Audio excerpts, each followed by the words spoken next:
Hello, good evening my dear students, my dear friends and my dear YouTube subscribers। जैसा कि आप सब जानते हैं कि मैंने भी आपसे कल वादा किया था, परसों जो हमने वीडियो अपलोड किया था कि मैं आपका जो एसे के बारे में जो आपको इस वक्त बता रहा था उसका आपको सेकेंड टॉपिक बहुत जल्द दूंगा। तो मैं आज आप सभी के लिए लेकर के आया हूं अपना न्यू टॉपिक एसे। तो एसे क्या है, इस टॉपिक को हम शुरू करते हैं उससे पहले जो हमारे अभी नए सब्सक्राइबर्स हैं जिन्होंने अभी तक हमारे चैनल को सब्सक्राइब नहीं किया है, प्लीज सब्सक्राइब मेरे चैनल। हाँ, जो आपको बेल आइकन का घंटा दिख रहा है प्लीज उसको भी यहाँ पे प्रेस कर लीजिएगा ताकि आने वाली मेरी हर वीडियो की नोटिफिकेशन सबसे पहले आप तक पहुंचे और आप मेरे किसी भी वीडियो से वंचित ना हो। मैं जितेंद्र कुमार सिंह आप सभी का अपने YouTube channel Jitendra English classes में हार्दिक स्वागत करता हूं और आशा करता हूं कि जो मैटर आपको मैं दे रहा हूं शायद आप लोग उससे यहाँ पे खुश होंगे, प्रसन्न होंगे।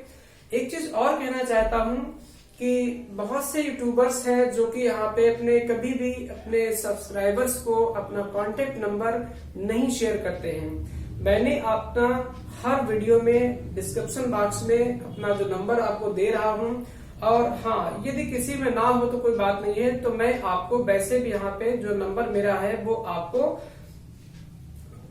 स्क्रीन पे मिल जाता है। जैसे आप मेरा वीडियो ओपन करते हैं आपको सबसे पहले क्लास, उसके बारे में किससे रिलेटेड टॉपिक है वहीं पे आपको नंबर मैं दे रहा हूँ और निसंकोच होकर के आप मुझे कॉल कर सकते हैं शाम को 6 बजे से 8 बजे के बीच में। किसी प्रकार का कोई डाउट आपके अंदर ना रहे ऐसी मैं इच्छा रखता हूँ।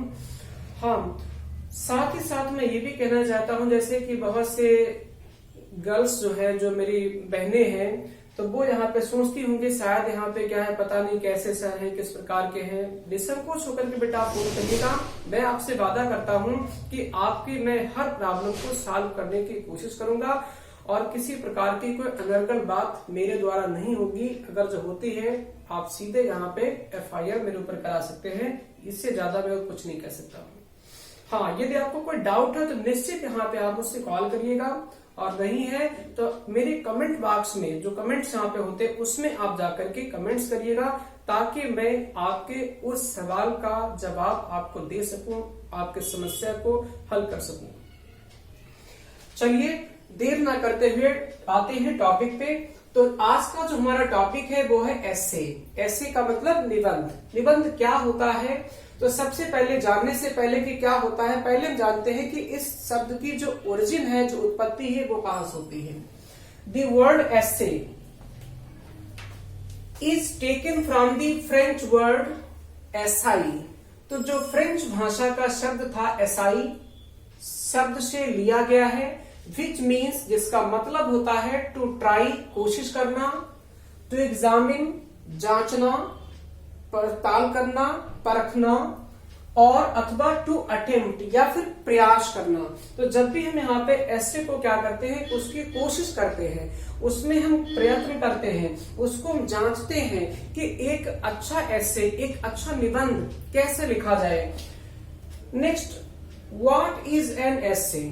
ऐसे कहते किसे हैं, निबंध होता क्या है। तो अभी मैंने आपको प्रोज में बताए थे, प्रोज के टाइप्स बताए थे, तो प्रोज के टाइप्स में एक आपका टाइप था ऐसे। तो आज मैं बात कर रहा हूं ऐसे पे। तो an essay is a short formal piece of writing dealing with subject. तो ऐसे एक वो फॉर्म होती है जो कि बहुत संक्षिप्त, विशेष बड़ा नहीं होता। इसको सोचो कि मतलब वो 20 पेज का होगा, वो यहाँ पे 5 एक्ट का होगा, 1 एक्ट का होगा या इतनी एक किताब का होगा, ऐसा नहीं है। वो बहुत ही शॉर्ट पीस कह सकते हो। जो प्रोज की ये शॉर्ट पीस होती है जैसे कि पोइट्री की एक लिरिक शॉर्ट पीस होती है, in the same way of writing dealing with subject. और इसमें कोई पर्टिकुलर हम एक सब्जेक्ट लेते हैं, टॉपिक लेते हैं, उस टॉपिक के अंतर्गत हम अपने विचारों को एक्सप्रेस करते हैं, प्रकट करते हैं, उनको यहाँ पे लिखते हैं। It is usually written in prose. और इसको विशेष तौर पे यहाँ पे प्रोज में लिखा जाता है, गद्य में लिखा जाता है। It is closely associated with the pamphlet. और कह सकते हो ये विशेष तौर पे पैम्फलेट से जुड़ा होता है। पैम्पलेट मैंने उस दिन आपको बताया था कि पैम्पलेट क्या होता है। पैम्पलेट जो है वो एक काइंड ऑफ प्रोज स्टाइल, एक प्रोज का टाइप है, तो जिसमें क्या प्रोज में लिखते हैं how many types of essays, ऐसे कितने प्रकार के होते हैं, निबंध जो होते हैं वो कितने प्रकार के होते हैं। तो there are 2 types of essays, they are given below. और जो निबंध होते हैं मित्रों वो 2 प्रकार के होते हैं। नंबर 1 पर्सनल एसेज और नंबर 2 जो है इम्पर्सनल एसेज। पर्सनल एसेज क्या होते हैं? Personal essays are those essays in which an essayist expresses his personal experiences, personal matters, personal sorrows, personal happinesses, joys, जो भी उससे जो व्यक्तिगत तौर पे जो जुड़ा होता है उसी को हम लोग कहते हैं personal. Second one is impersonal essays. तो impersonal essays are those essays which are not related to the essayist, he or she, चाहे वो मेल हो और चाहे वो फीमेल हो, तो वो किसी से यहाँ पे व्यक्तिगत तौर पे संबंध नहीं रखता है। वो उनको यहाँ पे क्या है, उनसे कह सकते हो एक इम्पर्सन, एक अव्यक्तिगत तौर से उनके साथ वो यहाँ पे संबंध रखता, उनसे वो जुड़ा होता है, जिसमें कि वो अपने अन्य अनुभवों को दर्शाता है, लेकिन वो अपने स्वयं के नहीं होते, वो किसी के द्वारा दूसरों के अनुभवों को दर्शाता है। अब इसके बाद में मैं आपको ये भी बताना चाहूंगी हाउ मेनी सब टाइप्स, सब काइंड्स ऑफ एसेज। अब आप कहेंगे सर यहाँ पे आपने टाइप्स तो बता दिए हैं, लेकिन ये भी एसेज के ही टाइप है, इसलिए तो हम इनको यहाँ पे मुख्यतः तो 2 ही होते हैं, पर्सनल या यहाँ पे इम्पर्सनल, व्यक्तिगत या फिर अव्यक्तिगत। लेकिन ये भी एसेज के ही टाइप्स है, इसलिए मैंने इनको क्या किया है, दीज आर दी सब टाइप्स और सब काइंड्स ऑफ एसेज। ये एसेज के सब टाइप्स है, सब काइंड्स है। तो वो कितने प्रकार के होते हैं? तो there are many sub kinds या sub types of essays, they are given below. वो सब निम्नलिखित दिए गए। जब से पहले की मैं बात करूंगा दी पर्सनल एसे। तो पर्सनल एसे अभी मैंने आपको बता दिया है क्या है कि personal essay is that essay in which the essayist and essayist he or she expresses or represents his own views, his own sufferings, own personal matters, own personal other affairs, जो भी होते हैं उससे जो राइटर से जुड़े होते हैं पर्सनल तौर पे, वो यहाँ पे जैसे कि आप जानते होंगे कि Charles line prince of English essays, इनके टॉपिक का नाम है, जो कि आपके कोर्स में, क्योंकि बीए फर्स्ट ईयर के स्टूडेंट के लिए टॉपिक है, तो इसीलिए जो बीए फर्स्ट ईयर के स्टूडेंट हैं, जो छत्रपति साहूजी महाराज यूनिवर्सिटी, उनके सिलेबस में यहाँ पे प्रोज में एक चैप्टर का नाम है ड्रीम चिल्ड्रन। तो जो चार्ल्स लाइन होते हैं क्योंकि वो उनकी शादी नहीं होती है, अनमैरिड होते हैं, लेकिन वो यहाँ पे अपने बच्चों को यहाँ पे काल्पनिक जो है तौर पे उनको यहाँ पे वो बच्चों को स्वप्न देखते हैं। उनके 2 बच्चे हैं, जॉन और एलिस। तो इस प्रकार के जो व्यूज थे, जो पर्सनल मैटर्स थे, वो राइटर खुद अपने आप में दर्शाता है। That is called personal essay. Second one is contemplative essays. Contemplative essays are those essays are formal essays. तो वो फॉर्मल एसेज होते हैं, जैसे कि लॉर्ड फ्रांसिस बेकन। अब आप कहेंगे सर आपने यहाँ पे फ्रांसिस बेकन को लॉर्ड फ्रांसिस बेकन क्यों कहा है? Because this was the the theme, एक पदवी जो थी यहाँ पे, the post given to him, तो ये उनको पदवी दी गई थी। इसलिए जब भी यहाँ पे क्या है बेकन का नाम लो तो उसमें यहाँ पे पदवी के साथ लीजिएगा लॉर्ड फ्रांसिस बेकन। जैसे कोई टीचर होता है, पीएचडी कर लेता है, तो वो फिर क्या लगाता है, डॉक्टर लगाता है। तो ऐसे यहाँ पे ये जो थे वो लॉर्ड फ्रांसिस बेकन के नाम से जाने जाते थे, और इनका जो ऐसे है वो है of ambition. Next the argumentative essays.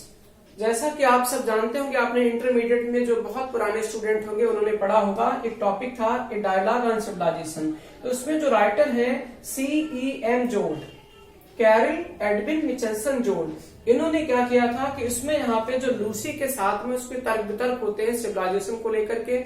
वो कहते हैं ट्रेनों में घूमना, बसेस में घूमना, अच्छे अच्छे कपड़े पहनना, ये सब बनाता। तो लूसी उसके तर्क करती है, फिर राइटर उसका तर्क करता है। तो इस तरीके से जो तर्क वितर्क होते हैं उनको हम लोग कहते हैं आर्गुमेंटेटिव एसेज, जिनमें तर्क वितर्क निकलते हैं। Next the informative essay. Informative essays are mostly related to communicative या related to art, craft and reports, या scientific knowledges, scientific inventions, scientific books, तो वो भी सब इसी के अंतर्गत आती हैं। लेकिन पर्टिकुलर मैं आपको इसमें यहाँ पे किसी भी एसिस्ट को नहीं बता सकता हूँ कि he is the essayist of argumentative essays, तो इसके लिए मुझे सॉरी है। फर्दर जब भी कभी भविष्य में मुझे इसके बारे में इंफॉर्मेशन होती है मैं अवश्य आपको बताऊंगा कि who is known for the informative essays, but these essays mostly related to, तो वो यहाँ पे किससे, आर्ट से होंगे, क्राफ्ट से होंगे और रिपोर्ट से रिलेटेड होंगे। तो such type of essays written. Next one, the last one, तो जो अंतिम आपका एसे है the critical essay. Critical essay आप जानते होंगे, जो भी यहाँ पे स्टूडेंट ऑफ एमए फाइनल, जो एमए फाइनल के स्टूडेंट होंगे उनका पेपर होता है क्रिटिसिज्म। तो क्रिटिसिज्म में आप क्या पढ़ते हैं, आप पढ़ते हैं क्रिटिकल एसेज पढ़ते हैं। For example John Dryden, John Dryden को आपने जानते होंगे। जॉन ड्रायडन यहाँ पे was one of the greatest poet, dramatist and critic of restoration age, and his very popular essay is an essay of dramatic poesy. तो he was also the father of many criticism, जो बहुत से यहाँ पे criticism ऐसे जिनके यहाँ पे इनको जनक कहा जाता है, जैसे लिबरल क्रिटिसिज्म हो गया है, कंटेम्पलेटिव क्रिटिसिज्म हो गया है, क्लासिकल हो गया है, बहुत मैनी टाइप्स यू कैन से।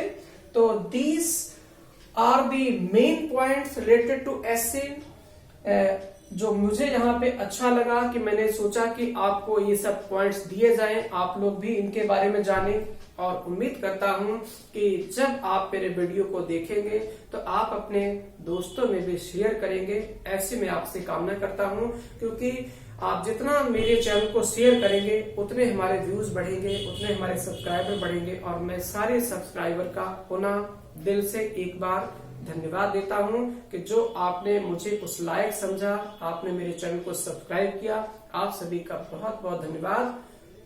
Thank you.